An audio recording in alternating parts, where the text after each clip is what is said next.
प्यारे बच्चों, welcome to DSCG home classes digital initiative taken by direct school education Jammu.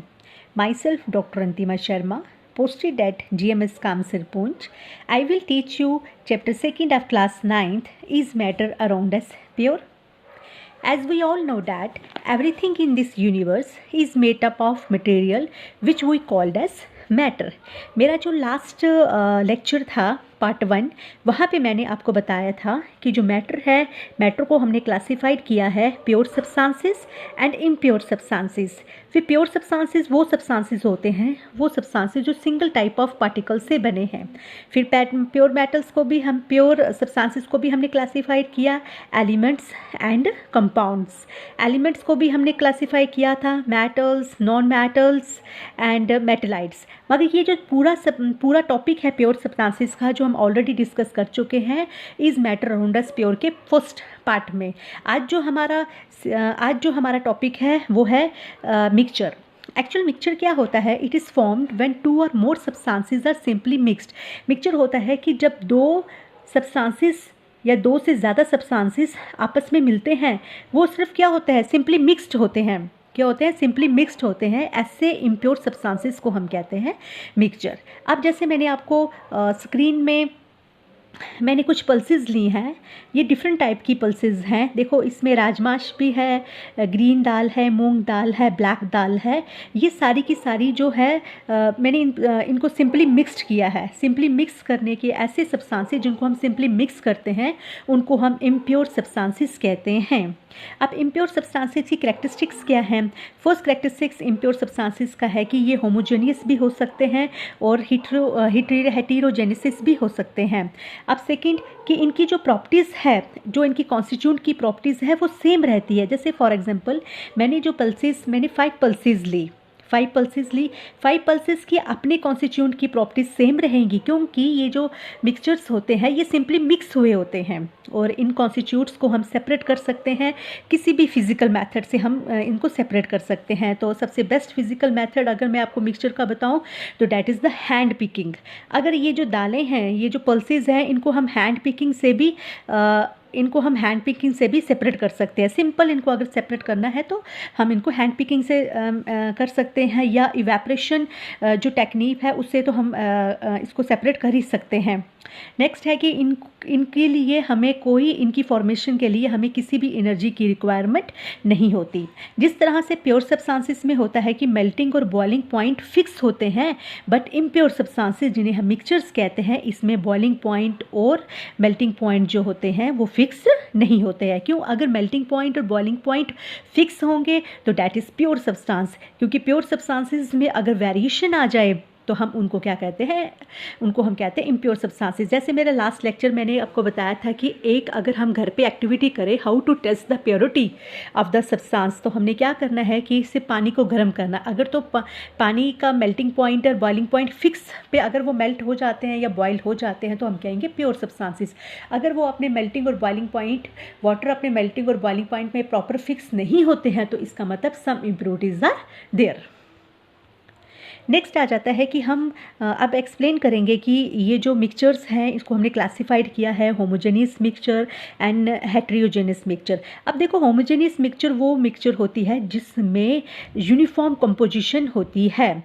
अब it is made up of multiple substances but appears to be one substance. अब देखो, ये जो हमारी चाय है, ये हमारी चाय है. इस चाय में क्या क्या चीज़ें हैं?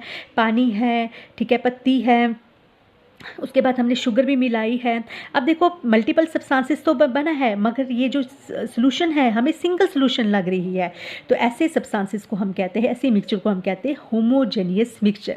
अब यहाँ पे क्या है कि इसके देखो जितनी भी कंपोजिशन है इसकी यूनिफॉर्म कंपोजिशन है. मगर अगर हम बात करें हेटेरोजेनियस मिक्सचर की, तो हेटेरोजेनियस मिक्सचर में क्या होता है कि ये भी made up of multiple substances but whose presence can be seen. अब देखो, यहाँ पे इरेगुलर यूनिफॉर्म कंपोजिशन होती है और उसके बाद कि इनकी कंपोजिशन है और जो प्रॉपर्टीज़ हैं वो बिल्कुल क्या है? डिफरेंट है. अब इसी तरह से मैंने इस बेस्ट एग्जांपल से आपको समझाया है कि ये होमोजेनियस मिक्सचर क्या होती है और हेट्रोजेनियस मिक्सचर क्या होती है। होमोजेनियस मिक्सचर और हेट्रोजेनियस मिक्सचर में सबसे बड़ा यही फ़र्क है कि homogeneous mixture uniform in composition होती है और हेट्रोजेनियस जो होती है इसमें यूनिफॉर्म कंपोजिशन नहीं होती है। नेक्स्ट आता है कि ये जो हेट्रोजेनियस मिक्सचर और यूनिफॉर्म ये हेट्रोजेनियस मिक्सचर और होमोजेनियस मिक्सचर में यूनिफॉर्म कंपोजिशन क्या है, तो हम कहेंगे जैसे हम एयर ये जो एयर होती है that is the mixture of gases and heterogeneous जो है that is the air and water. अब जो मिक्सचर ऑफ गैसेस है, मिक्सचर ऑफ गैसेस में क्या क्या चीज़ें हैं, जैसे सेम ऑक्सीजन है, हाइड्रोजन है, कार्बन डाइऑक्साइड है, ये सारे सब ने मिलकर मिक्सचर तो बनाई है, मगर आपको पता है कि ऑक्सीजन की, कार्बन डाइऑक्साइड की और हाइड्रोजन की अपनी एक फिक्स वैल्यू है, अपनी एक फिक्स रेशियो है। उसी फिक्स रेशियो के साथ ये सब गैसेज मिलके एयर बनाती है। बट इन हेट्रोजेनियस मिक्सचर में क्या होता है कि जैसे एग्जांपल में आपको बताती हूँ, दैट इज़ द ये वाटर आ गया, वाटर में ये आयल की डिपोजिशन, अब हम जब भी हम दोनों को मिक्स करेंगे तो ये क्या हो जाएंगे, दो डिस्टिंक्ट लेयर बना देंगी। यहाँ पर जो यूनिफॉर्म कंपोजिशन नहीं हो पाएगी, but in case of the homogeneous mixture यहाँ पे जो कंपोजिशन है वो क्या है, यूनिफॉर्म है। नेक्स्ट अब बात आती है कि जो सोल्यूशन होता है, सोल्यूशन जो होता है वो ऑलवेज क्या होता है कि होमोजेनियस मिक्सचर होता है। क्यों? क्योंकि वो दो या दो से ज़्यादा सब्सटेंसेस का बना होता है। अब मिक्सचर 2 भी हो सकता है, 3 भी हो सकता है, 4 भी हो सकता है और 5 बहुत सारे हो सकते हैं। जैसे मैं आपको एक एग्जांपल बताती हूँ, जैसे गर्मियों के दिनों में हमारा मन करता है कि हम लाइम वाटर पिएँ। अब लाइम वाटर के बीच बीच में किस चीज़ की मिक्सचर होगी, देखो lemon, first lime, water, sugar. अगर हम देखेंगे तो यहाँ पे कंपोनेंट्स कितने यूज़ हुए, 3 कंपोनेंट्स यूज़ हुए, लाइम, वाटर एंड शुगर। मगर जब हम इनका सोल्यूशन बन जाएगा तो एक होमोजेनियस मिक्सचर शो होगी। क्यों? It appears to be a single solution, it appears to be single solution. अब करेक्टरिस्टिक्स क्या आ जाती है कि ये जो सोल्यूशन होती है, एक तो ये होमोजेनियस होती है, इसके कंपोजिशन जो होते हैं ये बहुत ही ज़्यादा स्मॉल होते हैं, वो इसलिए कंपोजिशन इसका वैरी करता है, और साइज़ ऑफ पार्टिकल्स इसके बहुत ही ज़्यादा छोटे होते हैं। वो इसलिए छोटे होते हैं क्योंकि जितने ज़्यादा छोटे होंगे उतनी ज़्यादा अच्छी मिक्सिंग पावर होगी। नेक्स्ट की और ये क्या है कि इनके पार्टिकल से, सोल्यूशन के पार्टिकल से लाइट जो है वो स्कैटर्ड नहीं होती है। अब लाइट भी स्कैटर्ड नहीं होती, पार्टिकल्स के साइज़ भी बहुत छोटे हैं, कंपोजिशन भी वेरी करती है, ये होमोजेनियस मिक्सचर हैं और इनको हम किसी भी फिजिकल मेथड से सेपरेट कर सकते हैं because it is not stable. Next आ जाती है कि अब जो सोल्यूशन जो है ये 3 टाइप्स की होती है, that is one is miscible, second is the immiscible and third is the partially miscible. अब आ जाती है, मैंने जैसे आपको पहले भी बताया था कि मिसेबल, पार्शली मिसेबल और इमिसेबल लिक्विड्स वो लिक्विड्स होते हैं। ये जो मिसेबल लिक्विड है, miscible liquid means alcohol plus water. अब जब इन दोनों को मिक्सिंग करेंगे that completely mix to form solution, दोनों अच्छी तरह से मिक्स हो जाएंगे। तो ऐसे जहाँ पे टोटली मिक्स हो जाते हैं, कम्प्लीटली मिक्स हो जाते हैं, ऐसी सोल्यूशन को हम बोलते हैं मिसेबल सोल्यूशन। अब सेकेंड हमारी आ जाती है इमिसेबल सोल्यूशन। इमिसेबल सोल्यूशन वो सोल्यूशन हुई जहाँ पर ये तीनों के तीनों डिस्टिंक्ट लेयर बनाएंगे, जहाँ पे ये दोनों की मिक्सिंग नहीं होगी। जैसे मैंने आपको बताया कि ये देखो, मैंने यहाँ पे ये जो सोल्यूशन ली थी, इस सोल्यूशन में क्या हुआ कि तीनों की मिक्सिंग से क्या होगा कि अलग अलग डिस्टिंक्ट लेयर बनी, जिसकी डेंसिटी ज़्यादा थी वो ज़्यादा थिक था और वो डाउन बैठ गई। ये देखो तीनों लेयर्स हो गई, ठीक है। Next partially miscible liquid. Partially miscible liquid वो लिक्विड होता है, liquids that are soluble to a very small extent is called partially miscible. जैसे एग्जांपल में मैंने बताया bromine water, phenol water, aniline water et cetera. Next आ जाता है कि types of solution depending upon the size of the solute particles. पहले तो हम बात करेंगे कि बच्चों, पहले हमें ये पता होना चाहिए कि ये सोल्यूट और सॉल्वेंट होती क्या चीज़ है। देखो सोल्यूट, फर्स्ट आता है सोल्यूट, सेकंड इज सॉल्वेंट। इस चीज़ को पढ़ने से पहले हमें ये कंसेप्ट क्लियर होना चाहिए कि सॉल्यूट और सॉल्वेंट क्या चीज़ें होती है। देखो, सॉल्यूट और सॉल्वेंट को भी मैं आपको एक एग्जांपल से समझाऊंगी। हम क्या करेंगे, ये मैंने आपको बताया कि हमने एक ग्लास में पानी ले लिया, ग्लास में हमने ये वाटर लिया, ये डैट इज़ द वाटर, और इसमें मैंने शुगर मिला दिया, शुगर मिला दिया। अब जो ये वाटर है, ये जो वाटर है इसको हम कहेंगे सॉल्वेंट। वाटर क्या होगा हमारा, सॉल्वेंट, और शुगर जो होगा ये हमारा होगा solute. Solvent are larger in size and it has ability to dissolve any other substance, but in case of solute are smaller in size, it get dissolved. On the basis of the solute particles, we divided the solution into three categories. First is true solution, second is suspension, and third is colloids. In case of true solution, the solute particles are very small. In case of suspension, the solute particles are large in size, but in case of colloids, solute particles are intermediate.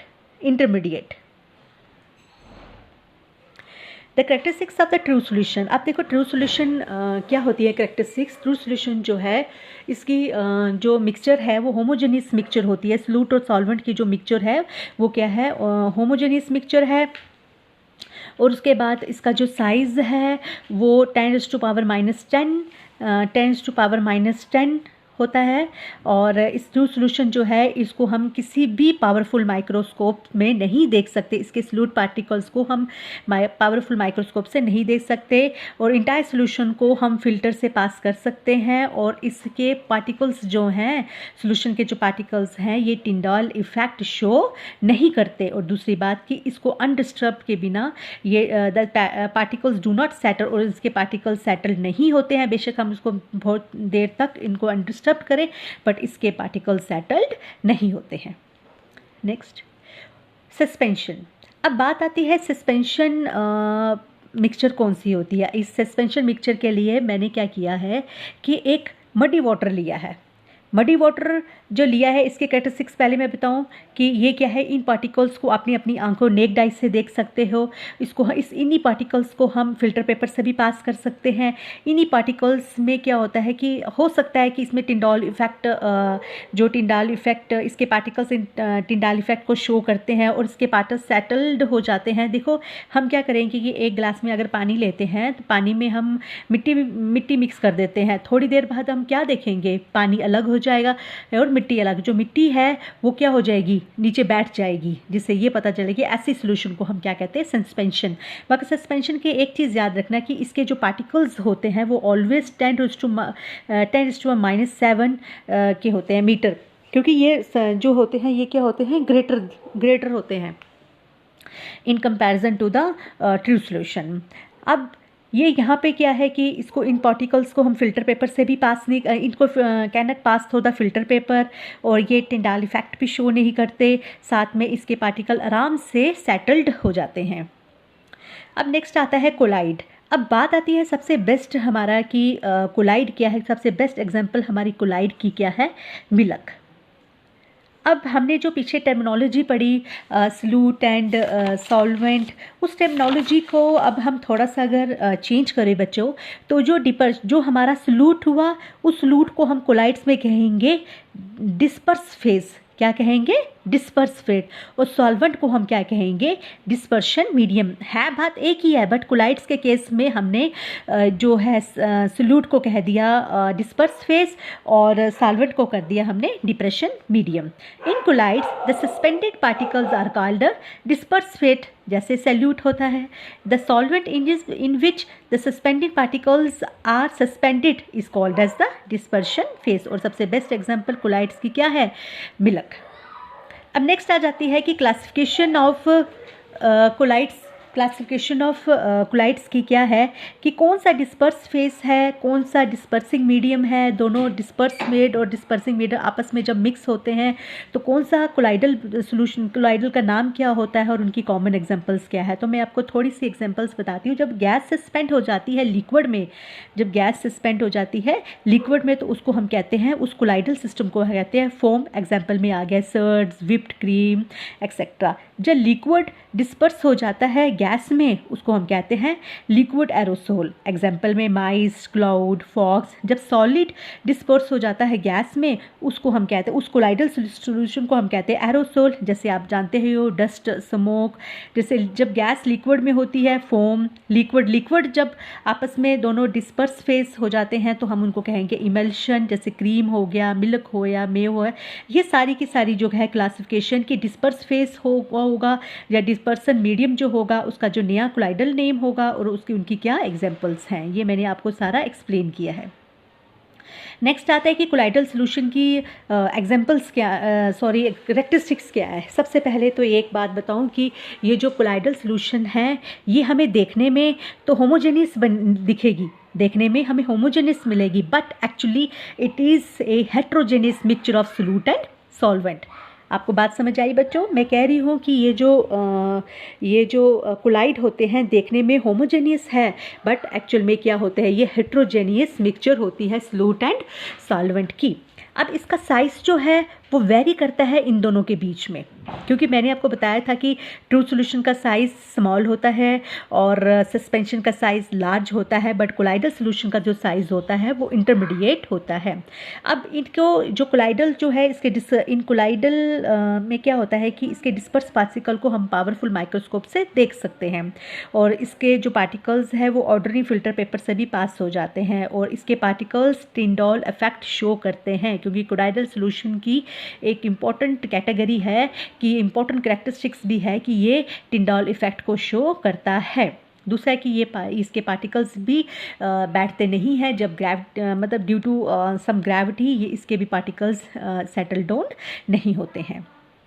Next आ जाती है कि बच्चों ये बड़ा important question है कि टिंडॉल effect क्या होता है। जब कोलाइडल सॉल्यूशन के कोलाइडल पार्टिकल्स के जब ये जो जब कोलाइडल पार्टिकल्स लाइट को स्कैटर्ड करते हैं तो उस इफ़ेक्ट को हम कहते हैं टिंडॉल इफ़ेक्ट। और मुझे लगता है कि ये मैंने एग्जांपल में एक टार्च यूज़ की है, एक सॉल्यूशन है और एक मिक्सचर है वाटर एंड मिल्क का, जिससे देखो सॉल्यूशन से पास हो रहे हैं तो ये लाइट को क्या कर रहे हैं, स्कैटर्ड कर रहे हैं, तो ऐसे इफेक्ट को हम बोलते हैं टिंडॉल इफेक्ट। और मुझे लगता है कि ये जो चैप्टर 2 का जो इम्प्योर सब्सटेंसेस हैं ये आपको समझ आया होगा। मैं एक बार दोबारा समराइज कर देती हूँ कि जो मैटर है इनको क्लासीफाई करके हम प्योर मैटर बनाते हैं और इम्प्योर मैटर होता है, मगर जो इम्प्योर सब्सटेंसेस हैं, इम्प्योर सब्सटेंसेस का मतलब क्या हो गया, मिक्सचर, जो मैंने आज डिस्कस किया। और मुझे लगता है कि आपको ये चैप्टर ये जो है पूरा समझ